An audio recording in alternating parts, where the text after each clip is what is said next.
ஜெய் சாய்ராம். ஜெய் குரு தேவதத்தா. குருர் பிரம்மா குருர் விஷ்ணு குருர் தேவோ மகேஸ்வரகா. குரு சாட்சாத் பரபிரம்மா தஸ்மை ஸ்ரீ குருவே நமகா. ஸ்ரீராம விஜயம் பாகம் 56. சற்று நேரத்தில் ஒரு சில வீரர்கள் அங்கே வந்து ரிஷி குமாரர்களை பார்த்து, நீங்களெல்லாம் யார்? யார் இந்த குதிரையை இந்த வாழை மரத்தில் கட்டியது என அதட்டினர். எங்களுக்கு அதை பற்றி ஒன்றுமே தெரியாது. அதோ நிற்கிறானே, அவன்தான் இப்படி செய்தான். அவனை கேட்டால் விஷயம் தெரிய வரலாம் என அந்த சிறுவனை லவனை காட்டினர். இதற்குள்ளாக சத்ருக்கனனும் மற்ற வீரர்களும் வந்து சேர்ந்தனர். பச்சிலம் பாலகனாக தெரிந்த லவனை பார்த்து அவனிடம் நயமாக பேசி அந்த குதிரையை அவிழ்க்க முனைந்தனர்.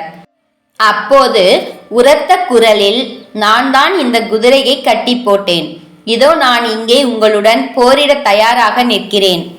யார் அந்த ராமன்? போய் நான் அவனுடனும் சண்டை போட தயாராக இருக்கிறேன் என சொல்லுங்கள். என்னை பாலகன் என சொல்கிறீர்கள், ஆனால் நான் உங்கள் அனைவரையும் கொல்லுவேன், உங்களது பெருமையையும் அழிப்பேன் என லவன் அவர்களை பார்த்து சொன்னான். அதை கேட்ட வீரர்கள், இந்த சிறுவனுடன் சண்டையிட்டால் அது நமக்குத்தான் இழுக்கு. அது மட்டும் இல்லாமல் இங்கே எம்முடன் வந்திருக்கும் ஏனைய மன்னர்களும் நம்மை பார்த்து சிரிப்பார்கள். இப்போது இந்த குதிரையை அவிழ்த்து கொண்டு சத்தமில்லாமல் நகர்ந்து விடுவதே நல்லது என நினைத்து அந்த குதிரையை கட்டவிழ்க்க சென்றனர். அப்படி சென்றவரின் கைகளை வெட்டினான் லவன். மொத்த சேனையும் அவன் மீது கோபத்துடன் பாய, லவனோ தனது அம்புகளை விட்டு அவர்களை தாக்கி பேரழிவை உண்டு பண்ணினான். வீழ்ந்து கிடந்த படைகளின் நடுவே தன்னுடைய தேர் செல்ல வழியின்றி சத்ருக்கனன் மாட்டிக்கொண்டான். ஆயினும் இறந்து கிடந்த உடல்களை தள்ளி வழி ஏற்படுத்தி கொண்டு லவனின் முன் சென்று நின்றான். ராமனைப் போலவே உடல் தோற்றத்தில் காணப்பட்ட அந்த பாலகனை பார்த்து, நீ யாருடைய குழந்தை? எனது வீரர்களை எல்லாம் அழித்த உன்னை நான் இப்போது கடுமையாக தண்டிக்கப் போகிறேன் என்றான். அப்படியா? நல்லது. இப்போது நீர் எப்படி உமது உயிரை காப்பாற்றிக் கொள்ளப் போகிறீர் என நான் பார்க்கிறேன் என லவன் அலட்சியமாக பதில் சொல்ல, அதனால் ஆத்திரமடைந்த சத்ருக்கனன் அந்த சிறுவனை நோக்கி ஒரு அம்பினை எய்தான். அந்த கணமே அந்த அம்பை லவன் எதிர்கொண்டு முறியடித்தான். மீண்டும் லவன் மீது பல அம்புகளை சத்ருக்கனன் செலுத்த அவை அனைத்தையுமே முறியடித்தான். கடைசியாக அபாயகரமான நேரத்தில் உபயோகிக்கவென ராமன் கொடுத்திருந்த ஒரு வலிய அஸ்திரத்தை அந்த பாலகன் மீது ஏவ, அடடா, இந்த அஸ்திரத்தை எப்படி முறியடிப்பேன் என எனக்கு தெரியவில்லையே. குசன் மட்டும் இங்கிருந்திருந்தால் அவனுக்கு இது தெரிந்திருக்க கூடும். ஆனால் அவனோ இப்போது கிழங்குகள் கொண்டு வருவதற்காக காட்டுக்கு சென்றிருக்கிறானே என நினைத்து கொண்டே தனக்கு தெரிந்த ஒரு அஸ்திரத்தால் அதனை எதிர்கொண்டான். ஆனால் அது ராம அஸ்திரத்தை சிறிதளவே எதிர்கொண்டது.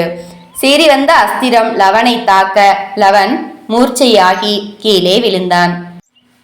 மனம் கலங்கிய சத்ருக்கனன் சுய நினைவின்றி விழுந்து கிடந்த சிறுவனிடம் சென்று அவனை உற்று பார்த்தான். லவன் ராமனைப் போலவே காட்சியளித்தான். அவன் மீது சிறிது நீர் தெளித்து அவனை மயக்கத்திலிருந்து எழுப்பி ராமனிடம் இந்த பாலகனை காட்ட வேண்டுமென நினைத்து தனது தேரில் கிடத்தி சியாம் கர்ணாவையும் அவிழ்த்து கொண்டு அங்கிருந்து கிளம்பினான். மற்ற சிறுவர்கள் எல்லாம் சீதையிடம் சென்று லவனுக்கு நிகழ்ந்ததை சொல்லினர்.